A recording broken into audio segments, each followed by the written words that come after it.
اس کے بعد کھانے اور پینے کے آداب کے لیے میں دعوت دوں گا انجارہ سمیر بن حنیف صاحب محمد بن عبد الغنی کو وہ آئیں اور کھانے پینے کے آداب پیش کریں.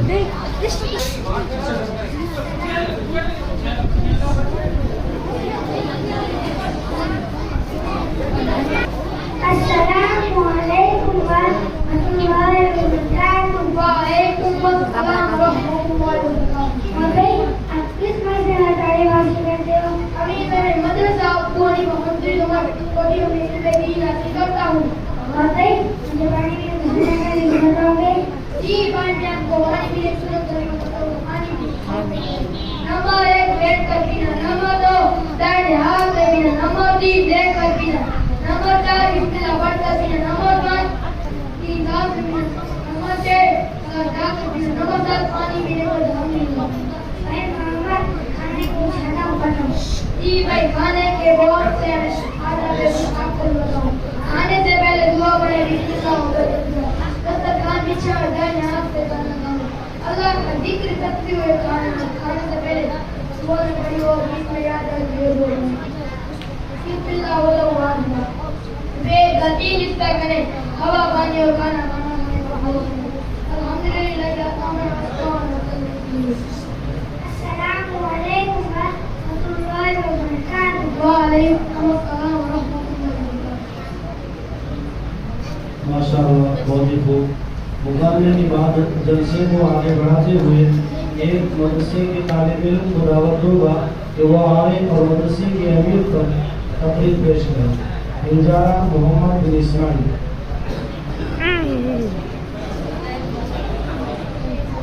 الحمد لله حمدا والصلاة والسلام على من لا نبي بعده. أما بعد وقال النبي صلى الله عليه وسلم خيركم من تعلم القرآن وعلمه. ہمیں دنیا سے کیا مطلب؟ مدرسہ ہے وطن اپنا. بنے کہ ہم کتابوں پر اپنوں کا غرض کرنا. محترم دوستو آج کی اس محفل میں میں آپ کو مدرسے کی کچھ حقیقت آپ کو سنانا چاہتا ہوں. امید ہے کہ آپ بہت سمجھ سنیں گے. مدرسہ ایک بہت بڑی نعمت ہے. آج کے اس پور کی دور میں مدرسہ ایک قیمتی سرمایہ ہے. اللہ نے آدم نے نعمت عطا کی ہے. ہمیں اس سے زیادہ فائدہ اٹھانا چاہیے. علم دین کا سیکھنا اور سکھانا یہ فرض ہے جس سے نماز روزہ وغیرہ درست ہو سکے. مدرسہ ماں کی گود کی طرح ہے.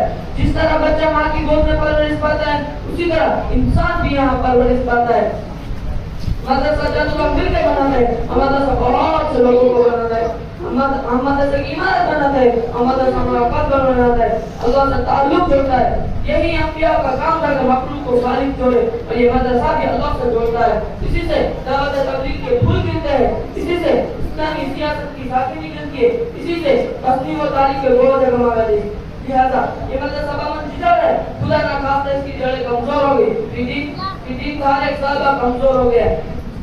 اس لیے میرے دوستوں اور بھائیوں مدرسہ کی قدر کرو. مدرسہ کی قدر کرو. ہم اگر مدرسہ کی قدر نہیں کریں گے تو اللہ تعالیٰ دوسروں کو پیدا کر دے گا.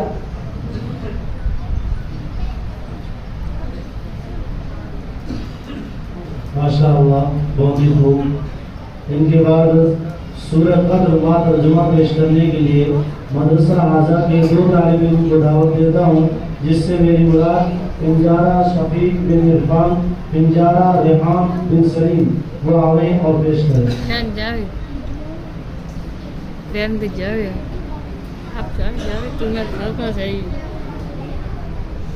أعوذ بالله من الشيطان الرجيم. بسم الله الرحمن الرحيم.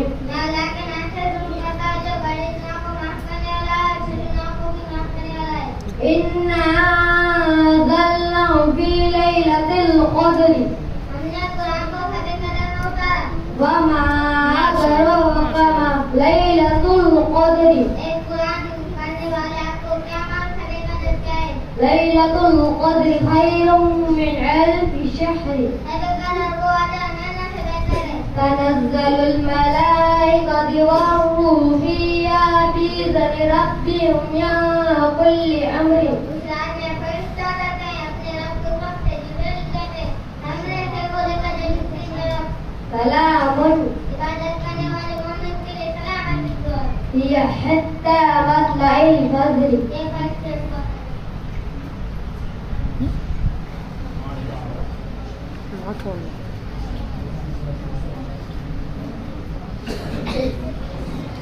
ماشاء اللہ بہت ہی خوب. ان کے بعد دینی سوال و جواب پیش کرنے کے لیے میں دعوت دیتا ہوں پنجارہ اویس بن مبارک اور پنجارہ شہزاد بن سلیم کو وہ آئیں اور سوال و جواب پیش کریں. السلام علیکم ورحمۃ اللہ وبرکاتہ. وعليكم السلام ورحمة الله وبركاته. کفر اور شرک کسے کہتے ہیں؟ جن چیزوں پر ایمان لانا ضروری ہے ان میں سے کسی ایک بات کو بھی نہ ماننا کفر ہے. مثلا کوئی شخص خدا تعالیٰ کو نہ مانے یا خدا تعالیٰ کی صفات کا انکار کرے یا دو تین خدا مانے یا فرشتوں کا انکار کرے یا خدا تعالیٰ کی کتابوں میں سے کسی کتاب کا انکار کرے یا کسی پیغمبر کو نہ مانے یا تقدیر سے منکر ہو یا قیامت کے دن کو نہ مانے یا رسول اللہ صلی اللہ علیہ وسلم کی دی ہوئی خبر کو جھوٹا سمجھے تو ان تمام صورتوں میں کافر ہو جائے گا. اور صرف تو اسے کہتے ہیں کہ خدا تعالیٰ کی ذات یا صفات میں کسی دوسرے کو شریک کرے. کفر اور شرک کے بعد کون سا گناہ بڑا ہے؟ کفر اور شرک کے بعد بدعت بڑا گناہ ہے. بدعت ان چیز کو کہتے ہیں جن کی اصلی شریعت سے ثابت نہ ہو یعنی قرآن مجید اور حدیث شریف میں اس کا ثبوت نہ ملے اور رسول اللہ صلی اللہ علیہ وسلم اور صحابہ کرام اور تابع تابعین کے زمانے میں اس کا وجود نہ ہوا اور اسے دین کا کام سمجھ کر کیا یا چھوڑا جائے. بدعت بہت بری چیز ہے. حضور رسول مقبول صلی اللہ علیہ وسلم نے بدعت کو مردود فرمایا اور جو شخص بدعت نکالے اسے دین کا جانے والا بتایا ہے اور فرمایا ہے کہ ہر بدعت گمراہی اور ہر بدعت گمراہی ہے اور ہر گمراہی دوزخ میں لے جانے والی ہے. بدعت کے کچھ کام بتاؤ. لوگوں نے تو ہزاروں بدعتیں نکالی ہے. چند بدعتیں یہ ہے پختہ قبریں بنانا, قبروں پر گنبد بنانا, دھوم دھام سے جلوس کرنا, قبروں پر چادر یا غلاف ڈالنا, میت کے مکان پر کھانے کے لیے جمع ہونا, شادی میں صحرا باندھنا, بندی پہنانا اور غائز یا مستحب کام میں ایسی شرطیں اپنی طرف سے لگانا جن کا شریعت سے ثبوت نہ ہو بدعت ہے. کفر اور شرک اور بدعت کے علاوہ کیا کیا باتیں گناہ کی ہے؟ کفر و شرک اور بدعت کے علاوہ بھی بہت سے باتیں گناہ کی ہے جیسے جھوٹ بولنا, نماز نہ پڑھنا, روزہ نہ رکھنا, زکات نہ دینا, باوجود مال اور طاقت ہونے کے حج نہ کرنا, شراب پینا, چوری کرنا, زنا کرنا, غیبت کرنا, جھوٹی گواہی دینا, کسی کو ناحق مارنا, ستانا, چغلی کھانا, دھوکہ دینا, ماں باپ اور استاد کی نافرمانی کرنا, اپنے گھروں اور کمروں میں تصویریں لگانا, امانت میں خیانت کرنا, لوگوں کو حقیر اور ذلیل سمجھنا, جوا کھیلنا, گالی دینا, ناچ دیکھنا, سود لینا اور دینا, داڑھی مڈانا, ٹخنوں سے نیچا پائجامہ پہننا, فضول خرچی کرنا, کھیل تماشوں ناٹکوں کے لیے گھروں میں جانا اور ان کے علاوہ بھی بہت سے گناہ ہیں. کفر اور اگر کسی سے گناہ ہو جائے تو عذاب سے بچنے کے لیے کیا صورت ہے؟ توبہ کر لینے سے خدا تعالیٰ گناہ معاف فرما دیتے ہیں اور توبہ اسے کہتے ہیں کہ اپنے گناہ پر شرمندہ اور پشیمان ہو اور خدا کے سامنے رو کر گڑ گڑا کر توبہ کرے کہ اللہ میرے گناہ کو معاف فرما دے اور دل میں عہد کرے اب کبھی گناہ نہ کروں گا. یاد رکھو صرف زبان سے توبہ کر لینا اصلی توبہ نہیں ہے. توبہ کس وقت تک قبول ہوتی ہے؟ جب انسان مرنے لگے اور عذاب کے فرشتے اس کے سامنے آ جائے اور حلق میں دم آ جائے اس وقت اس کی توبہ مقبول نہیں اور اس حالت سے پہلے ہر وقت کی توبہ مقبول ہے. السلام علیکم ورحمۃ اللہ وبرکاتہ. وعلیکم السلام ورحمۃ اللہ وبرکاتہ. ماشاء اللہ بہت ہی خوب. اللہ ان بچوں کو مزید ترقی عطا فرمائے. اب اس جلسے کا آخری مصاحب کہ میں اس کو دعوت دوں گا کہ وہ آئے کہ قربانی کس کو کہتے ہیں اس بارے میں ایک چھوٹی سی تقریر پیش کرے. بنجارہ توصیف بن انور.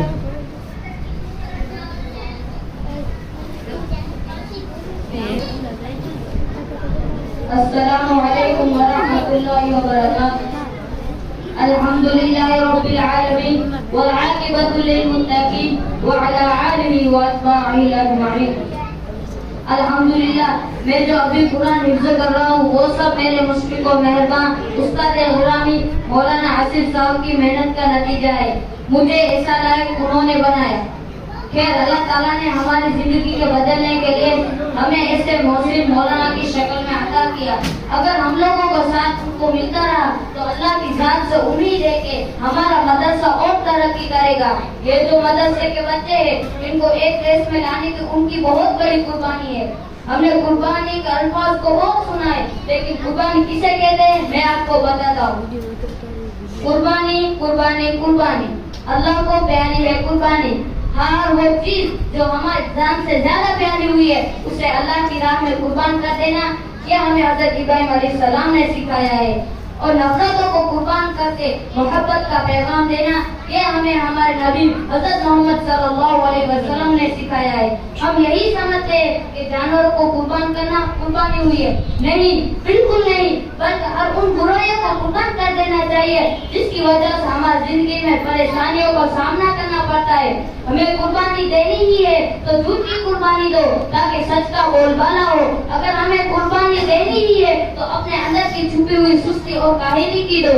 اگر ہمیں قربانی دینی ہی ہے تو اپنے اندر گندی عادتوں اور جن حسین چیزوں کی لت لگی ہوئی ہے اس کی بھی قربانی دو تاکہ ہم صحت مند رہ سکیں. اگر ہمیں قربانی دینی ہی ہے تو اپنے جھگڑے غصے فساد کی دو تاکہ پوری دنیا میں امن شانتی قائم ہو سکے. اگر ہمیں قربانی دینی ہی ہے تو وقت کی قربانی دو جو ہم فالتو چیزوں میں برباد کر دیتے ہیں, خاص کر موبائل ہم کافی سارا وقت برباد کر دیتے ہیں تو اس کی قربانی دو. اگر ہمیں قربانی دینی ہے تو اپنے زبان سے نکلنے والی غلط الفاظوں کی دو جس کی وجہ سے کئی سارے لوگوں کے دلوں میں ٹھیس پہنچتی ہے. اگر ہمیں قربانی دینی ہے تو اپنے نفس کی قربانی دو جس کی وجہ سے ہماری زندگی کی راہ بھٹک جاتی ہے. ناظرین, اگر ہمیں قربانی دینی ہی ہے تو ان تمام چیزوں کی دے دو جس کی وجہ سے ہماری زندگی میں رکاوٹیں پیدا ہوتی ہے اور ہماری فیملی کو پریشانی آتی ہے. تمام چیزوں کی قربانی دے دو پھر دیکھنا آپ کی زندگی کس طرح خوشگوار بن جاتی ہے. وآخر دعوانا الحمدللہ رب العالمین.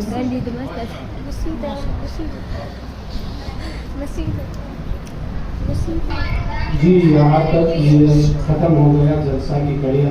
اب انعام کی کڑیاں ہیں. انعام دینے والے ایک ہی فرد ہے عبدالکریم پنجارہ. انہوں نے تمام بچوں کو یہ انعام دیا ہے. اللہ ان کے دینوں کو قبول فرمائے اور آخرت میں بھی اس کو قبول فرمائے. کموبیش 12 سے 13,000 روپئے میں یہ کٹ آیا ہے بچوں کے انعام کے لیے.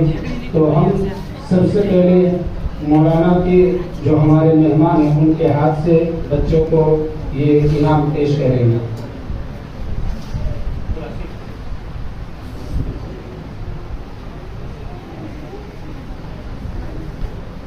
السلام علیکم ورحمۃ اللہ وبرکاتہ. میں مسعد صاحب یہ جو ہمارے ودانی ہاؤس میں مہمان آئے ان کی خواہش تھی کہ مولانا عبدالرحمان کی جو لڑکی ہے آسیہ وہ ایک نظم پڑھے تو اچھا رہے گا. اس لیے میں آسیہ کو دعوت دیتا ہوں کہ وہ آئے اور ناظرین کے ساتھ پیش کریں. رحمت اللہ وبرکاتہ. اگر دو خدا ہوتے سنسار میں تو دونوں بلا ہوتے سنسار میں.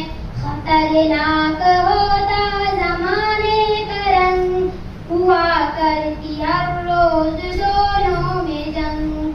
اگر دو خدا ہوتے سنسار میں تو دونوں بلا ہوتے سنسار میں. خطرناک ہوتا زمانے کا رنگ ہوا کرتی ہر روز دونوں میں جنگ. ادھر ایک کہتا کہ میری سنو ادھر ایک کہتا میاں ٹکڑو. ادھر ایک کہتا کہ میری سنو ادھر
خطرناک ہوتا زمانے کا رنگ ہوا کر کی